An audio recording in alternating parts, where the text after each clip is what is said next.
I'm going to talk to you about the great viewability debate and why it's important for us, why it matters. For digital, it's been rumbling on for quite a while, but I want you guys to think about it when we are planning successful campaigns for our clients. So what is viewability?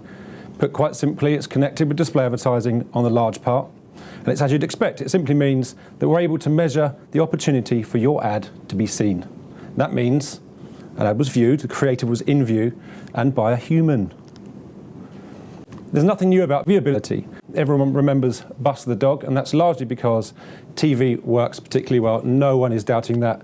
But the measurements for TV are largely based on Barb's 5,000 people, which represent an upweighted to 50 million.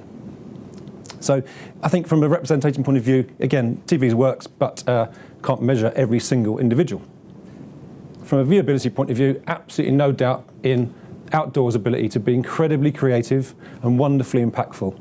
And imagine if that poster could actually, you could turn the tap and not just beer came out, but individual viewing numbers of people that walked past and said that they'd viewed it.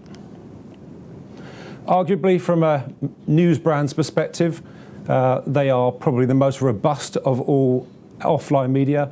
The sample size, I believe, is 35,000 people still, but broken down by title, that's still upweighted to represent the UK population. So what makes viewability online any different? Quite simply, it's because it's more measurable. On the whole, we know if an ad can be viewed, where it's viewed, and if we do our jobs particularly well of planning their campaigns, we'll know the context and the environment in which it'll appear in. But there are still significant challenges, especially if we only think about viewability in isolation. And that's because lots of different people have lots of different views on what we're actually measuring.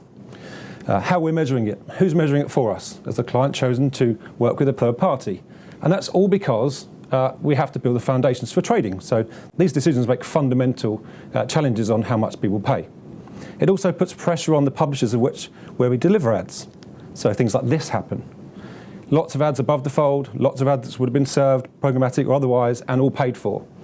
Don't get me wrong, some people still buy 100% share of voice on a page, but hopefully none of you are buying those types of things. There are people in place to hopefully look after those things. I've mentioned some of the more traditional ones, the likes of BARB for TV, AMP, which measure print and route for outdoor. IAB, on the large part, look after us in the UK and set the minimum standards, which we'd all be working to from a display perspective and other means. But there are some that are suggesting that perhaps those minimum standards aren't quite enough, and I'll talk more about them in a while. Which is why you've got other tech companies being born to measure these things. Some of them have been around for 8 or 9 years. RealView were one of the first, but IAS, Integral Ad Science, are the ones that are really trying to push on, the ones I probably know most about, trying to clarify stuff and take that minimum benchmark set by the IAB and really push forward.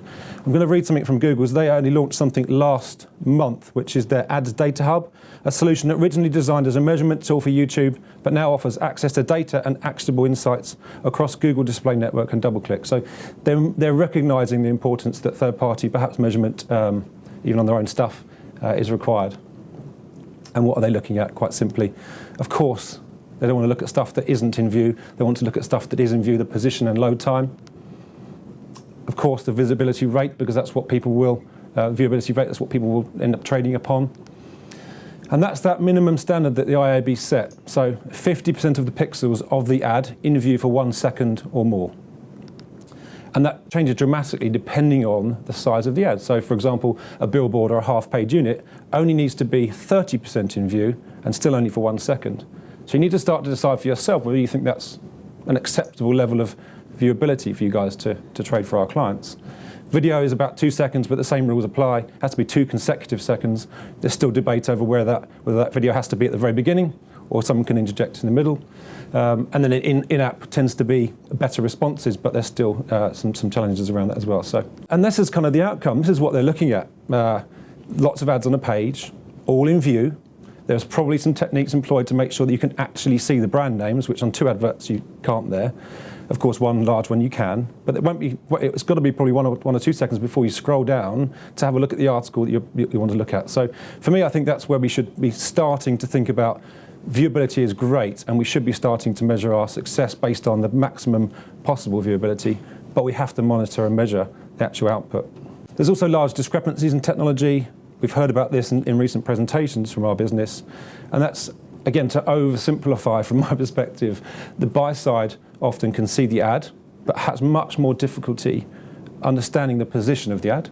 And on the sell side, you can see the position, but not always know if the ad actually loaded. So it could still be white space before someone moves on, but still be deemed a viewable.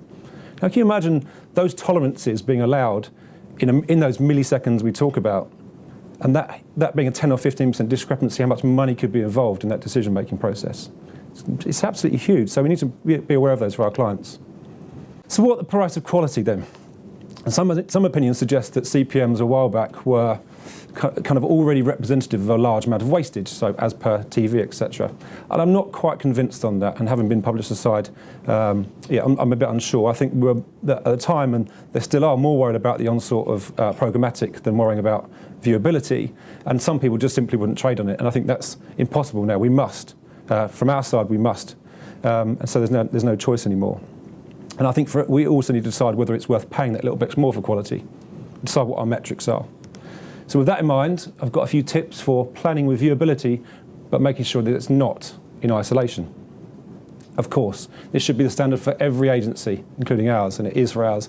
Is it brand safe and is it seen by humans? We've all seen recent publications and discussions over ad-funded terror, etc. We must make sure we're buying the right stuff. Why wouldn't we want all of our ads to be 100% seen? I'm not creating some kind of Labour manifesto that doesn't add up here. I'm just saying that we must make sure that we start with that as a benchmark and then overlay all the context. Who's going to verify it for you? Lots of third-party tools if we can't do it ourselves, so make sure that the client understands exactly how we're measuring things. And on that note, consider the placement of your campaigns. We've seen what things can look like, even though they may be in view. So monitor that context. That hasn't changed in 50 years.